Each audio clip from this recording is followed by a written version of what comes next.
Hello and a warm greetings to you. Thank you for joining us this morning, the 20th of April 2022.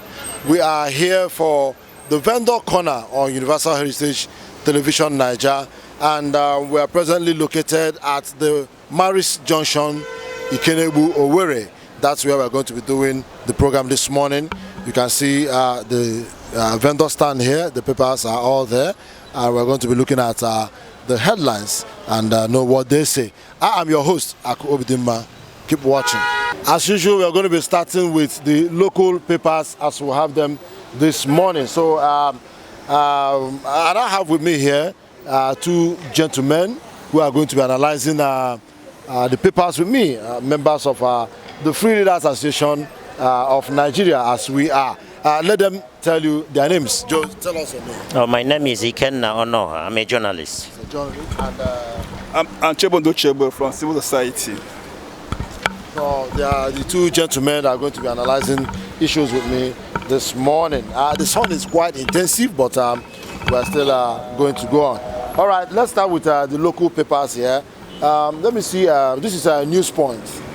This is Nigeria News Point. This is Nigeria News Point, and it has it has a big caption here. It says, "Nkwere people reject pronouncement, angry with Imo Speaker. With a rider say it's impunity, abuse of office." Nkwere people reject pronouncement, angry with Imo Speaker. Says it's impunity, abuse of office. Ikenna, I think this story has to do with the declaration of the seat of Nkwere State constituency at the Imo State House of Assembly vacant by the Speaker, following what is termed as a defection of the representative Okwara to the PDP. Yeah. What do you make of it? Now his people are kicking. The people of Nkwere, they say they reject the pronouncement by the Speaker. What do you make of these developments? All right, you can beat a child and still show him where to fall, and you can beat a child and still tell him not to cry.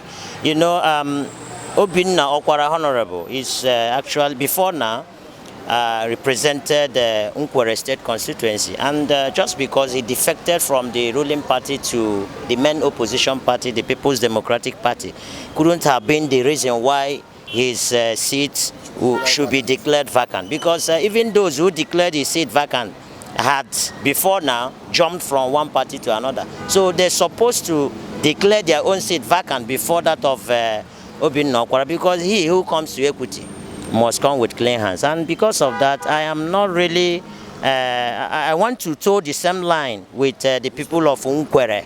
You know, because what it means is that Nkwere does not have any representative for now, and it's really quite appalling, very, very terrible.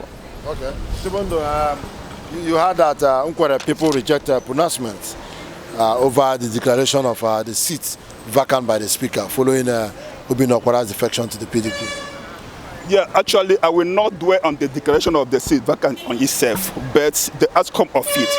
Whether the people of Nkwere do not have a voice anymore, so it's a source of concern to them. Myself, I'll be worried because nobody is talking to me anymore. Nobody is representing me anymore. I do not know how the budget is done, how the budget is being implemented, how my vote on the issue of security. Okay, look at what the insecurity is happening in the state, and nobody is telling us. Look at what the governor is doing. Look at where my rights should be protected. Look at where my privilege should be protected. So I should be worried because the person who is representing me, the actual idea is no more. So not about the declaration of the seat vacant itself, but the outcome of it is the way the people must be worried about. So that is why you should not blame the people. They are doing what the democracy entails. Okay. All right, another caption here says, Easter, Nigeria needs urgent redemption. Nigeria needs urgent redemption. AJV Obinna. It seems our clerics are seriously talking about the state of things in Nigeria. Father Matthew Kuka equally gave his homily where he took the federal government to the cleaners. And the Archbishop, the retiring Archbishop of Owerri Archdiocese, is now saying that Nigeria needs urgent redemption. Do you agree with him? Yes, Nigeria actually needs urgent redemption, and the country needs to be salvaged.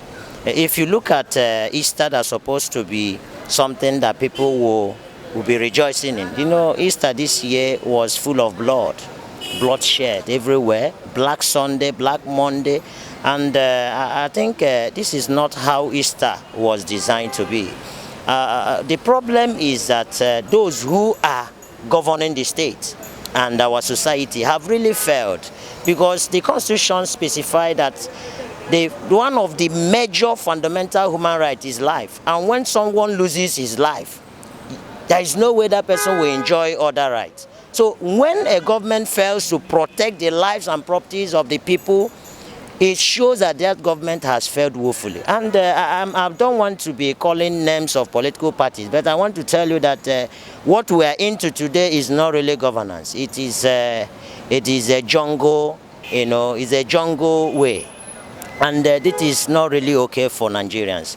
Archbishop Obinna is a very reputable man of God, an acclaimed clergy. And I want to tell you that whenever something like this is coming from those that have that reputation and credibility, the society should be available to listen to them. Nigeria needs urgent redemption before we are taken to another place that we cannot recover from. Thank you. Okay. Another caption here says, state pardon.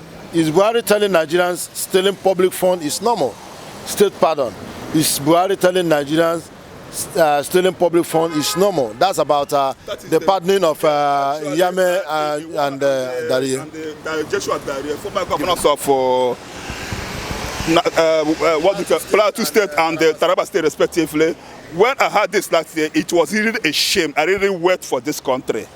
But we knew how Buhari came into this country as a leader that he's going to eradicate corruption. Eradication was the actual word there. Now, pardoning these people, you are sending a message that corruption has come to stay in Nigeria. This is not what Nigeria wants. Now, again, the people who approved the pardon, remember, it is not only the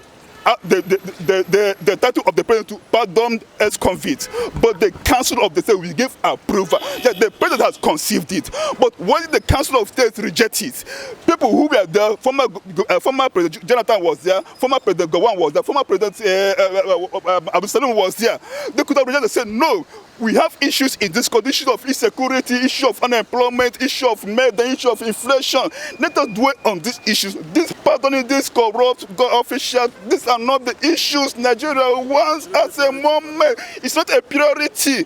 No, but that is where some of us in society we have issues, series of statements that the president should reverse this pardon. It is not what the nation needs at the moment, because you are trying indirectly. You are telling the EFCC, no, you are no longer relevant. ICPC, you are no longer relevant. And on the anti-corruption actors, yes, you are people.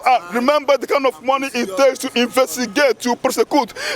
Meaning that you are discouraging these people in the area of fighting corruption. But where do we have EFCC? Where do you have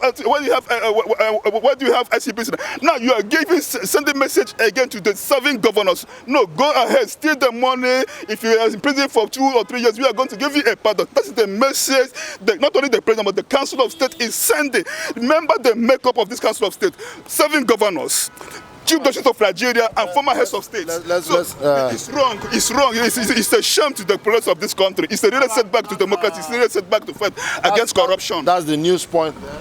The Nigerian Newspaper, and it has a screaming bold line here. The 2 bomber boys, INEC officials, killed in Imo. Okay, this must be an old edition. Yeah, old edition of the paper. Okay, this is this is today's edition.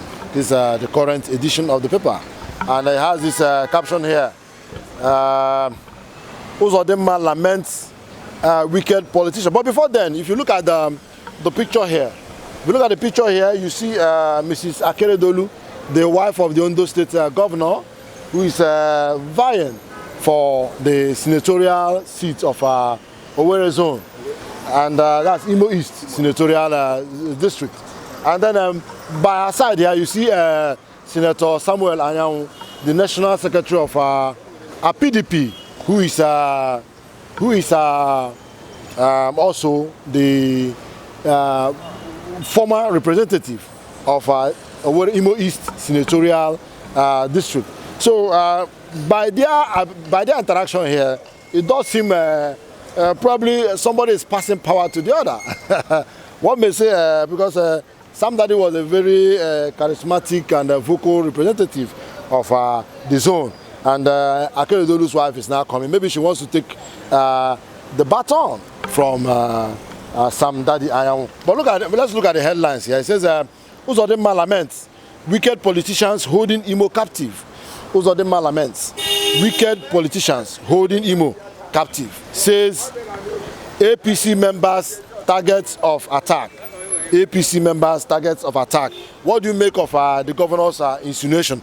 Oftentimes, the governor has continued to point accusing fingers on politicians for the insecurity in Imo, and the security operatives, usually disagree with him. They point their own accusing fingers on some other group, while the governor points. I mean, what do you think is happening in Imo State? Actually, this is not the first time the governor has actually said something like this. There was a time he even threatened to name those who are sponsoring these insurgents. Yes, but Imo people waited to no avail, and up till now he is here to name those people behind this nefarious act. Actually, we will be happy if the governor can boldly name these people so that this insecurity can be nipped in the bud. But for governor to continue to say this every time, putting people under suspense, is not really the way administration is designed. And let me tell you, insecurity in our state today nobody is actually benefiting from it. If I tell you what I'm really losing as a result of this insecurity, you will really pity me. Just like you, just like any other person. It is wrong that a day in our state, people cannot access their places. Individuals cannot run around freely, to execute their works, their functions, and attend to their businesses. It is not really fine. One of the cardinal objectives of an administration is security of lives and property, just like I have said before now. The governor, who is the chief security officer of the state, cannot continue to tell us that politicians are behind this. Last time, I think from report, I just held him from report anyway, that PDP is behind it. It is quite ridiculous. The governor, in his capacity as the chief security officer, should be responsible for whatever that is going on in the state. Not to be blaming political parties, blaming individuals. He should be the one to do something to nip this ugly trend in the bud. And if he fails to do that, it shows that he does not have any capacity to arrest the situation. I think you have something to say. Yeah, actually, no leader is elected to give excuses. The people will not waste their time going to the polls to elect a leader that will give excuses, that will complain or lay blames. People waste their time to vote for a leader to solve their problems, to provide solutions, bring ideas. Governor bringing or giving excuses, laying blames, shows that he has lacked the ideas to solve the insecurity problem of this country, of this state. Because he is chief security officer of the state. He should, because there was an ample opportunity in January 4 for him to name the sources of insecurity in this state. He didn't do that. He gave contrary reason or contrary excuse given by his security advisor. So the question is, who is governor's security advisor? Who is advising him security-wise? It's time governors started sacking people who are not making, we are not seeing their values and reasons and assets in this state, so that he will save taxpayers' money. How can you be paying someone that whose value, whose idea is not useful, who is not valued in this state? So we do not want these blends, with these excuses. We do not want this anymore. We want solutions to the problem of insecurity in this state. We are tired. The News Echo newspaper, and it has a big bold line here. It says that Igbo presidency, Ngige joins long list of Southeast hopefuls. Igbo presidency, Ngige joins long list of Southeast hopefuls. With a rider here says Nigeria at crossroads. Biafran warriors, Igbo hunters say no going back. All right, so Ngige has finally thrown his hat into the ring. What do we expect? And when you couple that, when you add that to the quantum of Igbo aspirants that will have, I mean, what effect will this have? Actually, I want to tell you that Ngige is not a presidential material. Why do I say so? Ngige is part of this government. He is the Minister of Labour, and up to now, the lecturers are on strike. And ASU is on strike, and he has not done anything, and he's telling us that Nigeria is at crossroads. How? Some people argue and say he's just a minister. Does he want us to correct the problems that the government he is part and parcel of has created? He wants us to correct the problem, and he wants to be the president of Nigeria.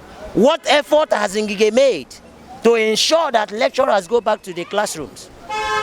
Can Ngige come out to tell us that his children are studying here in Nigeria? Yeah, that could be the reason why he okay. He's always shown that his children are here. Okay, does it mean that his children are in their various houses just because of this ongoing ASU strike? So what I'm trying to tell is that, as far as I'm concerned, my personal opinion, I don't know if he's your candidate or whoever, but what I'm trying to tell you that, as far as I'm concerned, as a journalist, as an informed Nigerian, as a watchdog of the society, Ngige is not a presidential material. And anyone who is going around canvassing vote for APC, I don't want to sound so political, but I want to tell you that anyone who is canvassing vote or support for APC, that person is really making a very big mistake. Okay. All right. Chibondo from the civil society. Yeah, actually, I will approach it from two ways. First, is his constitutional right to contest, which he has the capacity. Now, secondly, within the masses, does he have the capacity to reach this country? What has he achieved in the Labour Ministry? This is his 7th year. He has inserted his record in the few months that he was governor of Anambra. Being the governor of Anambra doesn't mean that you have the capacity to be the president of Nigeria. No, it's entirely different thing altogether, because you're the commander-in-chief. How are you going to convince international diplomatic world that yes, I can have a tete-a-tete with you, your value will be valued here in Nigeria? How can you work on issue of security? How can you work on issue of unemployment? Because unemployment is a big problem in this country, perhaps in the world. Some people outside, I was reading New York Times this morning where the president of IMF said this is caused by Russia-Ukraine war. Quite agreed, but that should not be an excuse. So I do not see Ngige's capacity to man the presidency of this country. No. But it is constitutional right to rule to contest. Meaning that contest doesn't mean that you win, because it's left for the people to decide. You and I will not decide alone. The entire people of Nigeria are going to decide his fate. So I wish him good luck. Okay. Another interesting caption here is 2023 Atiku support group declares for Kingsley Moghalu in checkmate game. 2023 Atiku support group declares for Kingsley Moghalu in checkmate game. Maybe I need to take a bit of this story. It's on page 11. The People's Democratic Party presidential aspirant support group has withdrawn its support for Atiku and endorsed the presidential aspirant of the Action Democratic Congress ADC, Mr. Kingsley Moghalu, Honorable Mr. Hassan Ankuma, former national coordinator of the group, disclosed this last Friday in Abuja at a news conference held to endorse the ADC as parent. So we see a support group for Atiku has come to endorse Kingsley Moghalu. What sign does it portend? What does it hold for Atiku? You know, this is a political period. Anybody, any group of person can come out to say something, can come out to claim anything they want to claim. But what I want to tell you is that Atiku is a presidential aspirant under the People's Democratic Party, and his own organization, his own camp, has not come out to say that they have withdrawn support from him. This could be some politically motivated individual, sponsored individual who have their own personal interests, you know, coming out to say something when something like that never existed. I'm not actually speaking on behalf of Atiku or Moghalu, but as an analyst, as a journalist, I'm trying to preempt and to imagine that this thing could have been the handiwork of mischief makers. What do you make of it? That the support group with Atiku has now declared support for Kingsley Moghalu? Yeah, it's possible, but I put it to you, just as the other young man said, that it's a political period, and I put it to you, in the next 24 hours, the real Atiku's group will come and disassociate themselves, and you see a counter support. So it happens. So we saw it in 2019, so it's not new that we are seeing it here again. So this is a political era, so that it is possible. All right, okay, that's the news. Help me return this. The news echo there. That's the news echo there, down there. Place the stone on it. Place the stone on it. All right. Okay, so let's look at the Trumpeter. I think we'll have a. Oh, is that a Trumpeter? Yeah. Let's look at Trumpeter. Okay. That's the Trumpeter Newspaper. That's what we have here, and it has this caption. It says, "Danger ahead as 2023 election may not hold in Imo. With a rider, activities of unknown gunmen worsen insecurity. Threat to INEC. Danger ahead as 2023 election may not hold in Imo." Can this be true? All these things are speculations, and it is the responsibility of INEC to come out to tell us whether the 2023 election will hold in Imo or not. But for now, and the security agencies. But I think election will hold. But what everybody is really frowning at is the level of insecurity in the state. Even where we are standing now, we might not be safe because of insecurity. Anything can happen. You know, I think insecurity is everybody's business, and as far as you begin to secure yourself, the better for you. For election in Imo State, there has not been any reason, there has not been any information that the election will not hold. For now, I believe that the election will hold. And that is why everybody is working towards ensuring that the election holds. Because we need a change of government. You know, what is going on in our society today is really appalling. And if the election should not hold, how are we going to change the government? So it is very, very sacrosanct that the election should hold, so that some people who are crying, individuals who are crying, the high cost of living, the high cost of food items in the market, everything that has just skyrocketed, suddenly the incoming government, by God's willing, can be able to remedy it. But for now, everybody is crying. I don't know, Abdul, are you crying the way we are crying? I think I'm weeping. You are crying, but I'm weeping. So, and I think I hope that the song of Bright Chimezie, you know, doesn't work again, because Bright Chimezie told us some years back that the law of gravity does not exist in Nigeria. Anything that goes up doesn't come down in Nigeria, and it's been happening. Okay, let's. It says Imo Abga plans big for next year's election, inaugurates ESCO. Imo Abga plans big for next year's election, inaugurates ESCO. It does seem that Abga is now waking up. You know where they are coming from, especially in 2019. So they've been able to inaugurate their various local government executives, state working committees and all that. So it does seem that Abga has, is beginning to recover and growing stronger once again in Imo. Now, I will not congratulate them in this aspect because Abga has been a political party in Nigeria over 20 years now. Abga was duly registered in 2002. That's the exact 20 years in Abga's existence now. They've only had existence in Anambra State. Then waking up in Imo State now, it's not a good thing in fact. They were able to make a governor in Imo. In Imo, yes, but they couldn't sustain it that because of the greed of them governor who decamped to another political party. But we had expected them to sustain the tempo by getting another governor that time elected in this tempo. They didn't do it. So waking up, we have less than 1 year to go into a next election round. So this is the time they're waking up. Please, they should not. No. It's not for me. It's not a good thing. They are waking up rather late. Okay. All right, back to security issue. Another caption here says, Uzodinma, only APC, not PDP members, suffer bandits attack in Imo. Uzodinma, only APC, not PDP members, suffer bandits attack in Imo. I was watching also the video yesterday where the governor was, asking people questions that have they seen any member of PDP attacked? It's only APC that's attacked. What do you make of this statement by the governor? Actually, there is something our governor has refused to understand.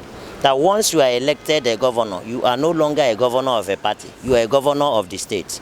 For governor to have made this kind of unnecessary, I want to put it in quotes, unnecessary comment that only APC leaders are being attacked by bandits and not PDP. It shows that the governor expects individuals, these gunmen, to unleash mayhem on Imolites, because every Imolite is a political animal.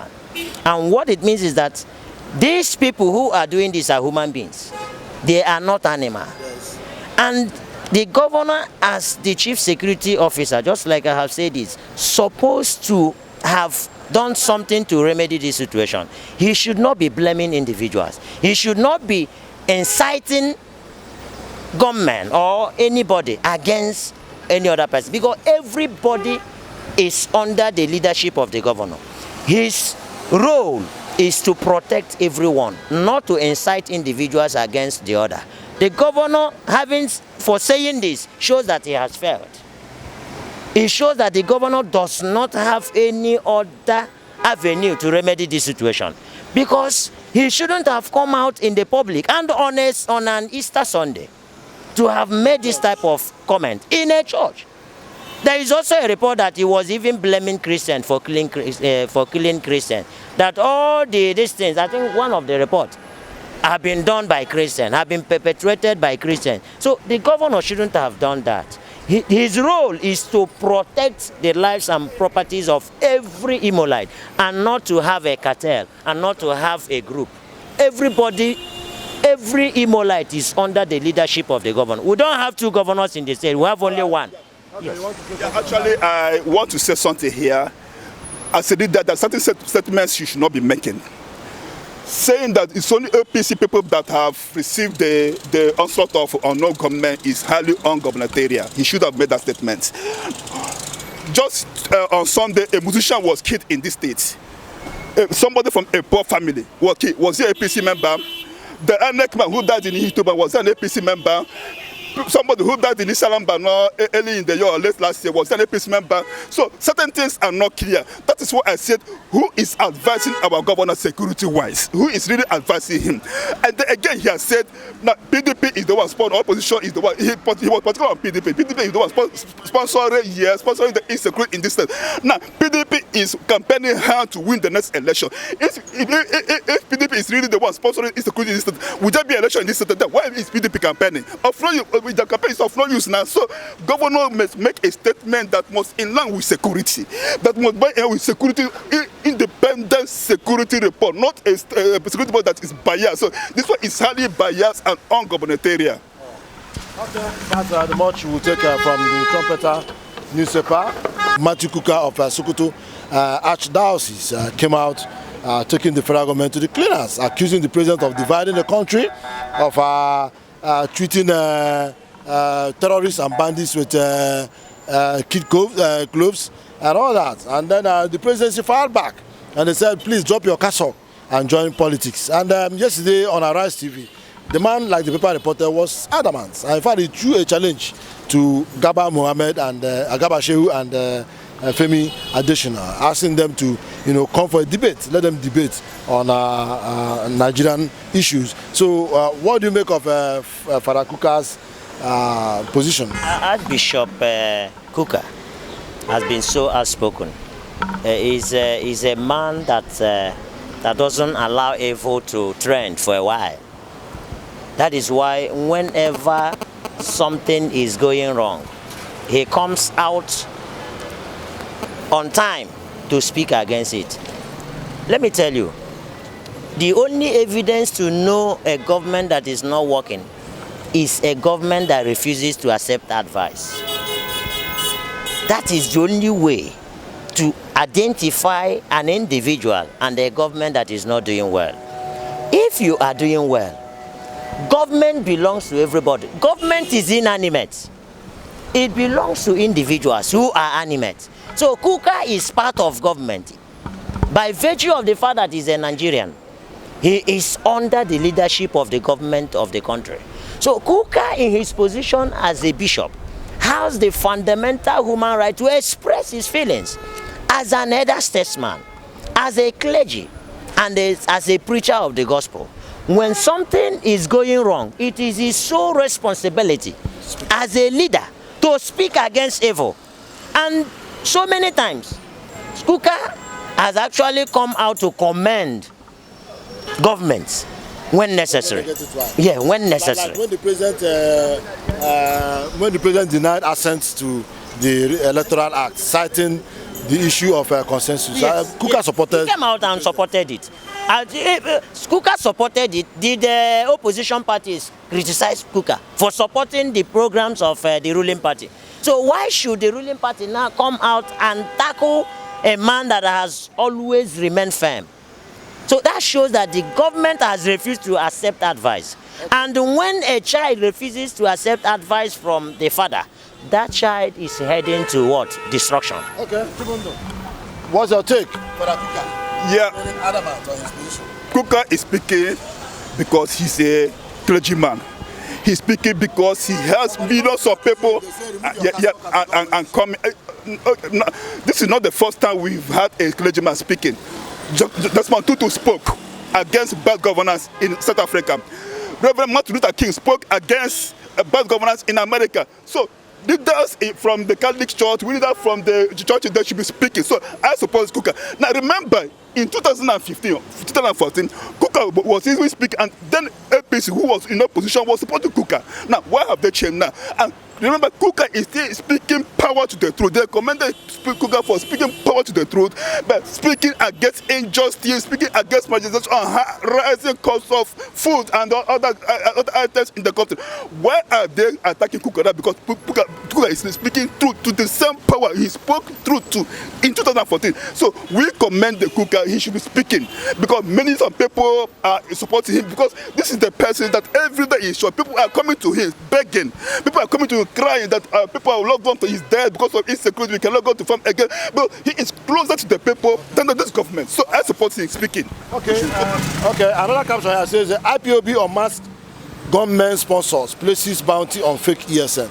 IPOB unmasked government sponsors places bounty on fake ESN. Before now, the IPOB has come out they've severally denied they were irresponsible. I mean, we're not responsible for the security situation in the southeast. And they went further to promise that they are going to unmask those who are behind the insecurity. And yesterday, Emma Powerful, their spokesman, issued a statement where he mentioned names of alleged sponsors of this insecurity. What do you make of IPOB now making truth of their promise, fulfilling their promise? Anyway, I have not been able to assess the statement where names were mentioned. Yes, so I actually read it yesterday. Yes, until I assess that information, I will be able to comment on that. Okay. But the issue now is insecurity. They even went ahead to place a bounty It says, in a bid to exonerate itself from allegations of terrorism and other gruesome acts leveled against it by security agents, the indigenous people of Biafra has unmasked and as well placed a handsome reward to anybody who reveals the hideouts of gunmen terrorizing the southeast. The group fingers some members of the Bubagu security outfit as masterminds of the insecurity situation in the zone. It also accused politicians of grooming the gunmen for selfish political reasons, but have become uncontrollable.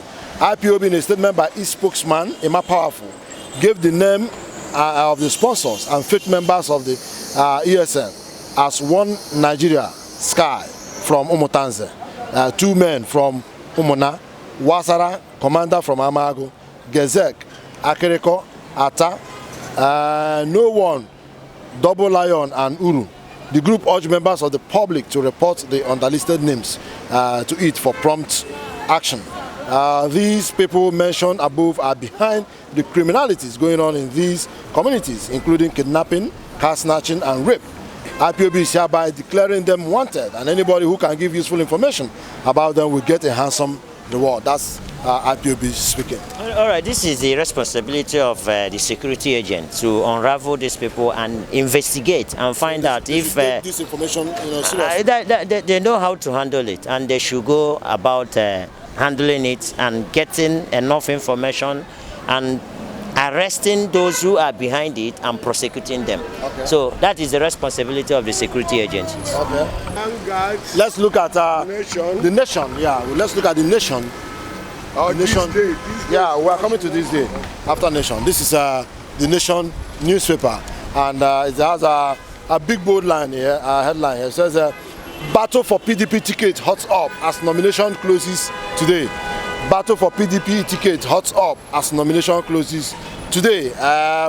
With a rider here, Tambua submits form, says, "I will unite Nigerians. Governor Wike, field me or we lose." Obi meets delegates. "We will be fair to all," says Ayu. What do you make of it? The PDP is closing sales of form today. Actually, the political party PDP has become the beacon of hope for Nigeria. I'm not a politician, I'm a journalist, but from feelers, I can easily tell you that the caliber of persons rushing into the political party to pick their nomination forms are really overwhelming. But what I want to tell you is that today, I think PDP is closing the submission of nomination forms.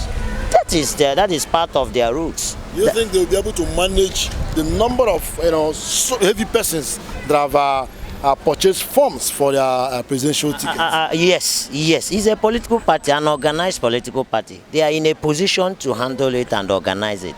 Because if they had the pre-information that they are not going to handle it, they wouldn't have commenced. But for them to have commenced, and PDP, remember PDP is the first political party in Nigeria that released her electoral guidelines. And from that electoral guideline, they know how to handle it. And they have started, from information, they have started setting up committees to handle this particular issue. So it's not going to be so hard for them to handle because it's an organized political party. Okay. Jibondo, battle for ticket hot up as nomination closes today. Yeah, exactly. Yeah. So far, over 13 of them are bought form and submitted. My comment here is going to be more of advisory.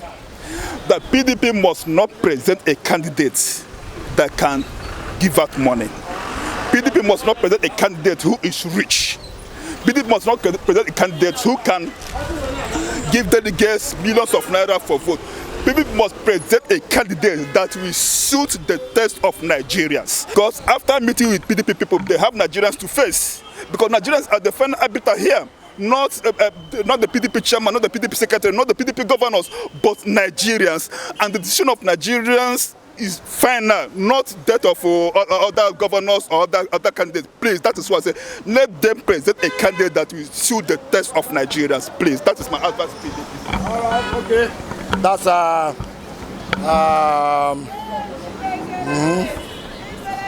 okay. Tinubu, another caption here. Tinubu raises smear campaign alert.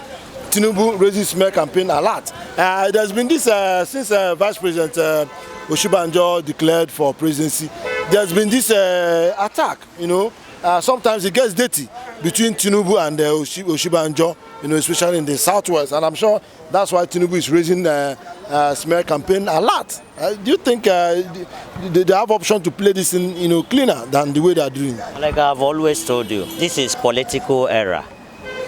Politicians devise means to blackmail their rivals. Osibanjo is a Nigerian. He is qualified to run under the platform of APC. He is a senior advocate of Nigeria, and he's currently... Some say he's Tinubu's boy, that is running, is being rebellious to his... Let me tell you, making a leader does not mean the leader you are making will not one day become a leader. Yes, there is no doubt. Osibanjo has not denied the fact that he was raised politically by Tinubu, but that doesn't mean that having raised him, that he does not have that capacity to vie for any election he thinks he is qualified for. And understand, he is currently the Vice President of the Federal Republic of Nigeria. Tinubu has been governor for 2 times. He has been a senator, but he has never been the Vice President. So by order of protocol, currently Osibanjo is higher than him. So I don't see the reason why Tinubu will come out to force Osibanjo not to contest, even though Nigerians will not really have that sympathy for APC, whose platform all of them are coming out for. But I want to tell you that both Osibanjo and Tinubu are qualified. They have their fundamental human right to contest elections. No one can torpedo another person's interest to be elected. So Tinubu should concentrate on his political campaign and allow Osibanjo to also concentrate on his own political campaign, even though we know that they may not go far as as they are going under the platform of APC. Okay, so Chibondo, the Tinubu Osibanjo smear campaign alert. What do you make of it? It's normal in politics. It's really normal. These are APC top contenders in the presidential aspiration. 2 of them. And 2 of them are coming from the same geopolitical zone. Now, some people are saying, Osibanjo is Tinubu's son. I laugh at that. Now, we must leave this angle of politicking that we have. This is my political son, or this is my political father. In advanced democracies, do not happen. So we have outgrown this. People must come on their capacity to rule Nigeria. You tell us, say your aspirations, say your manifesto to Nigerians. Why they must vote for you, not where this person, because this person is my political godfather or my political son. No, such a thing does not exist anymore in advanced democracy. Please, Nigeria should be advancing democratically. Please, please, and please. Okay, so we have the last paper we have for today is This Day, and if you look at an interesting caption here, it says IMF raises Nigeria's economic growth projection to 3.4%.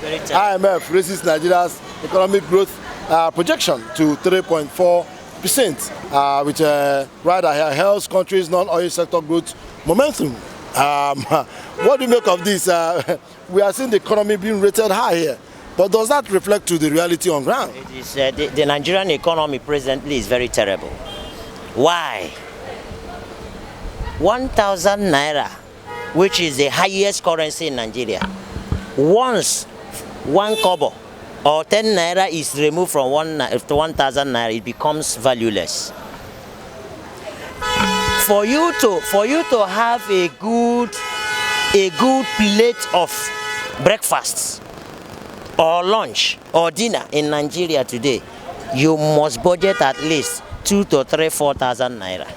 Why? Because the kind of things we see happening over there, you can see those men there. Camera, can you extend there? camera, yeah, you can see what is happening there, and that's part of the things we talk about, you know. Sometimes they say it's because of the frustration in the country and the situation of things. Do you agree that frustration can actually lead to this? Frustration can cause anything. When they said a hungry man is an angry man. When a man who has responsibilities is unable to carry out his responsibilities, he resorts to... The police officer who is supposed to be there doing this job was not there, and that's why there's confusion. She's just appearing now, but she ought to have been there before this incident happened. And we are talking about frustrations. It involves everybody, including the security agencies. So the frustration is not limited to a particular individual. It's all encompassing. Okay, including the governor is frustrated. So that's part of our today's society. So let's come back to our discussion on the Nigerian economy. So you don't actually agree with IMF? I don't agree. This is doctored. It's not a true reflection of what is happening in Nigeria today. That is it. Actually, they have their own template. World Bank has its own template of assessing the economy of the country and the economies of the world. Maybe in that template, Nigeria has risen to that standards. Then you ask, what is the impact here? What is the reflection here? Now, the oil sector, I quite agree because of the Russian-Ukraine war, our oil sector has reduced. Now, non-oil sector taxation is going high because I was listening to the figure of FIRS because they say, okay, they are doing well. The customs, they say they are doing well. The other non-economic sectors, so our non-oil sector is doing well. With that meaning that Nigeria, if Nigeria can really advance and tap on this, we will say bye-bye to oil economy. All these projections and accolades, does it reflect in the day-to-day living? I said it earlier, there is no impact here in the country. There's no impact. There's no reflection. But as I said earlier, they have their own template. They're not only assessing Nigeria, they're assessing Congo, they're assessing South Africa, they're assessing America. So they have their own template of assessment. And within that template, Nigeria has met the standards. So that it's not because it's not Nigerian standards, it's global standards. Okay, yes. That's the much we can go this morning on the Vendor Corner. We want to thank you for listening. I'm sure you have enjoyed today's edition.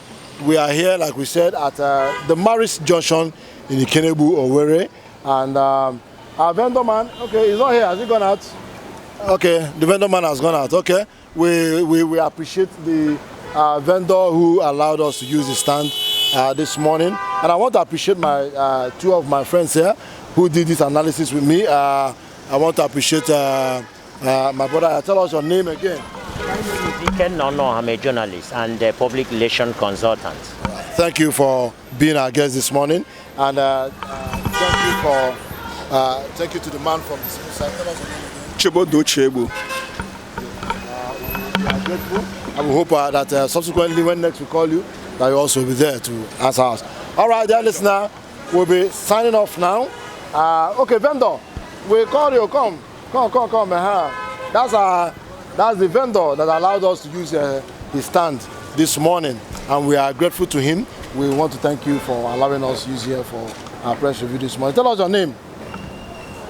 Okay, my name is General Chief Vendor of Imo State. How long have you been in this business? I'm too long here.